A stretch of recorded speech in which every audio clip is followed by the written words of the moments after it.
who you're becoming. You even eat a real meal, like with protein and a vegetable. Sure, it's just a rotisserie chicken and microwave broccoli, but still, that's This is so sad. gross. I genuinely did not like that one. But hey, on to the next one for the next reaction. That was a short video. I don't want to see what the rest are like. I don't know if that one's even content worthy, bro. That was literally just me saying random quotes. Alright, what do we got? What do we got? Cook me something nice.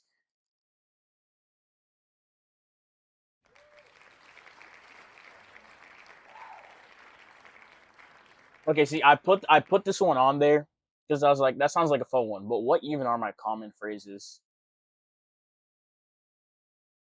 I mean, type shit, real. I guess I say that a lot.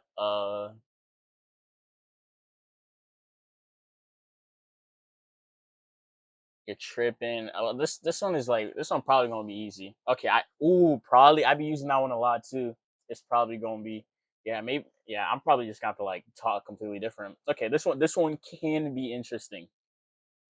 Let's look at what video we have next. Uh, okay. We have the reality of Living on your own for the first time living sounds on like your own freedom. by No Cheeks. parents, no roommates, no one telling you to turn the volume down or stop eating shredded cheese out of the bag. You finally get to do whatever you want. You're not tripping? What the hell? Yeah, there. Okay. Whenever you want. But then week 1 hits, and you realize that you don't actually know how to cook. You forget to buy toilet paper. You start hearing noises in your apartment that sounds like a demon crawling through your pipes. And suddenly that freedom feels more like a mildly chaotic survival game. So today we're talking about the reality of living alone for the first time, from the false confidence to the late night panic spirals to the moment you realize you'd literally pay someone to do your laundry. Moving into your own place for the first time is like hitting the new game button on life. You're walking into an empty apartment with nothing but a suitcase, an IKEA bag, and an inflated sense of confidence. You put your keys on the counter like, this is mine now. I'm unstoppable. The vibes are immaculate. You're already planning where the couch is gonna go, even though you don't have a couch. You're sitting on the floor eating fast food, and it feels elite. There's no furniture, no decorations, just pure delusion and optimism. You don't even mind that everything echoes. You're just pacing around your empty apartment like, damn, I really Bro, I'm scared to talk because what if I say one of my common phrases? made it out. No more sharing a bathroom, no more awkward small talk with roommates, no more hearing your parents argue about Bluetooth, just you alone. I do, bro. I can't wait to live alone. I'm not gonna lie. I genuinely cannot wait. Oof.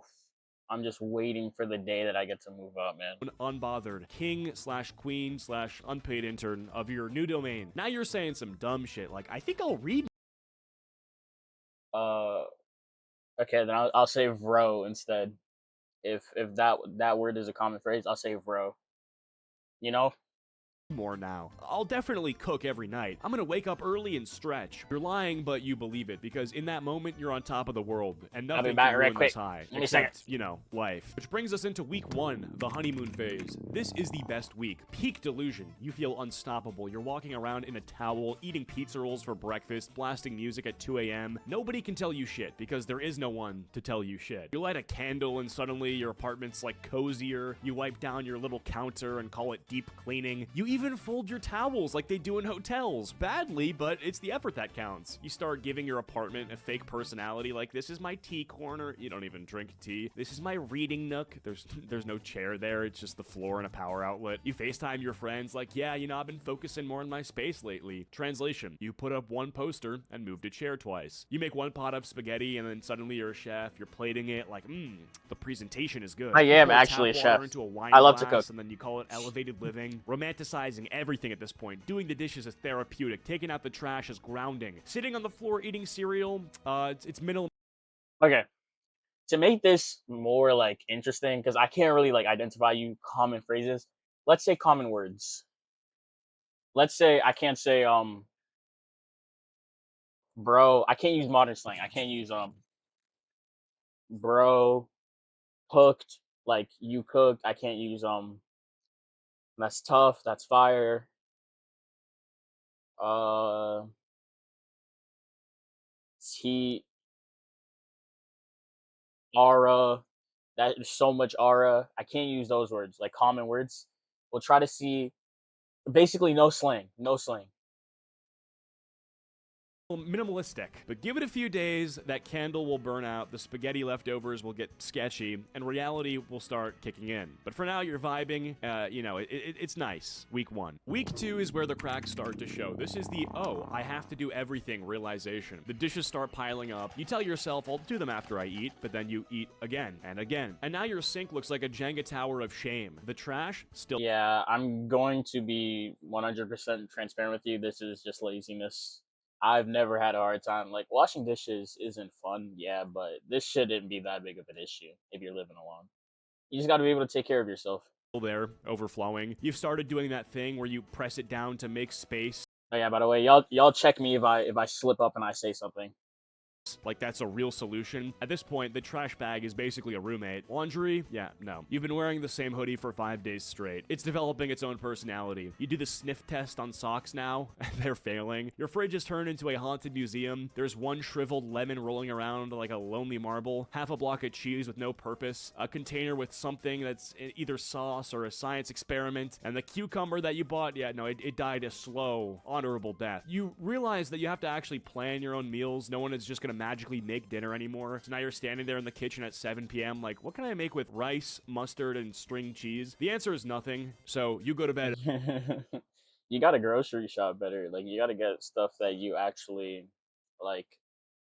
Hungry peasant. That high from week 1 wears off fast, and you're no longer the confident, independent adult that you thought you were. At week 3, you've reached rock bottom. This is it. This is the crash. The illusion of freedom has fully shattered, and now you're just alone. Not in a peaceful, I love my space way, more like a, if I disappeared right now, would anyone even notice before rent's due kind of way. You wake up at 2 p.m., scroll on your phone for an hour, and then just stare at the ceiling. That same ceiling fan that you've been looking at for days. You're not even sad, you're just blank. You haven't seen another human being in 3 days. The only voice you've heard is from the DoorDash app. You start craving interaction, not even meaningful conversation, just like someone saying, hey, even if it's a scam call, even if it's a Jehovah's Witness, at this point, you'd invite them in for coffee. Your hygiene, non-existent. I think you, sir, you need to find friends.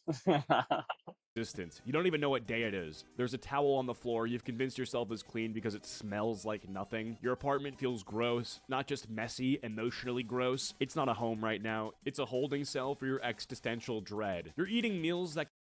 You know, funnily enough, as soon as Homelander popped on the screen, I was about to say, like when Homelander, except the short version that we say in modern slang now, I was about to be like that one. No hobby or job.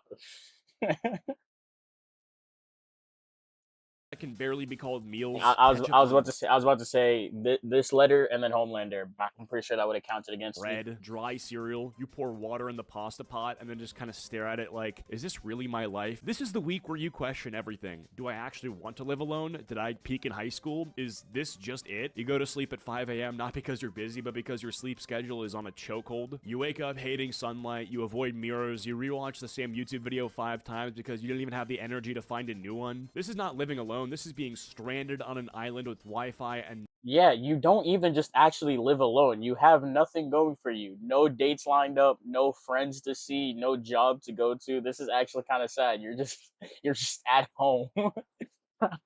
and no will to use it. You don't even cry, you just sit like a background NPC waiting for a main character to walk in and fix it all. Week 4. Or rather, salutations. Are we going to count that against me? We're going to count that against me? Is that a common phrase? Salutations. 4 is the turning point. This is when rock bottom gets boring. You wake up every day, bed unmade, dishes crusted, empty fast food bag on your chest, and for some reason, you're just done. You don't even plan it. There's no motivational playlist. You just stand up, look around, and go, okay, this is disgusting. I live in filth. I am filth. And something flips. You put music on, loud. Not sad music, not vibey lo-fi. We're talking angry, cleaning energy. You start scrubbing like you're trying to erase the past 3 weeks. You light every candle you own. You Lysol the air like it's toxic. You finally take out the trash. I mean, just to clarify and explain really quick, I have a little wheel spin thing, and I have challenges. that I'm gonna do for each reaction, and if I fail, I have to spend for a punishment. And for this one, it was no common words or phrases. So like slang or stuff like that that I use a lot, I can't say it while reacting to this video. And the weight you feel lifting it from your soul is spiritual. You mop floors for the first time and think, damn, is this what being a woman in a Swiffer commercial feels like? Then the momentum kicks in. You throw out expired food, you do laundry and you fold it and not just dump it on the chair. You open a window, the sunlight hits your face like a baptism. You shower, you brush your teeth and floss. Unironically, you put on a real outfit even though you're not going anywhere, because it's not about where you're going, it's about who you're becoming. You even eat a real meal, like with protein and a vegetable. Sure, it's just a rotisserie chicken and microwave broccoli, but still, that's This is so sad. growth. And suddenly you feel okay. Not amazing, not fixed, but okay. The space feels lighter, you start thinking again, you're planning again. You're remembering that this is your place. Not a prison, not a mess, it's a blank canvas. And for the first time in weeks, you realize you're gonna be alright. Week 5 is the adjustment phase. This week hits different. You're not spiraling, you're not pretending everything's perfect, you're just moving. Slowly, but forward. You've got a semi-routine now. You wake up, you make your bed, sometimes. You brush your teeth before checking your phone. That's growth. You've even started eating breakfast again. Not like a good one, but a consistent one. You know, toast, yogurt, banana maybe. You feel like a suburban dad who has his life together and owns a shed.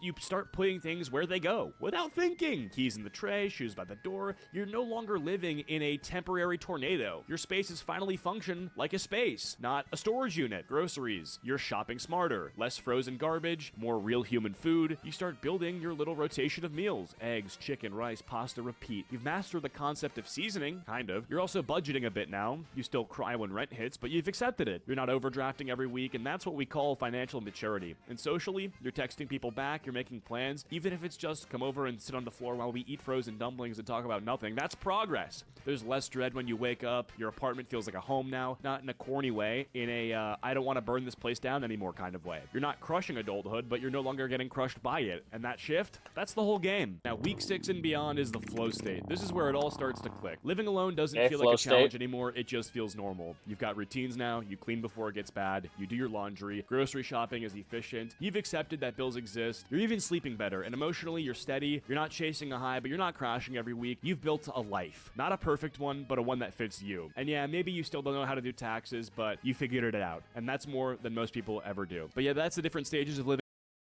Okay, that was good. That was good. Those are the different stages of living alone. And that was another easy challenge, I'm not gonna lie.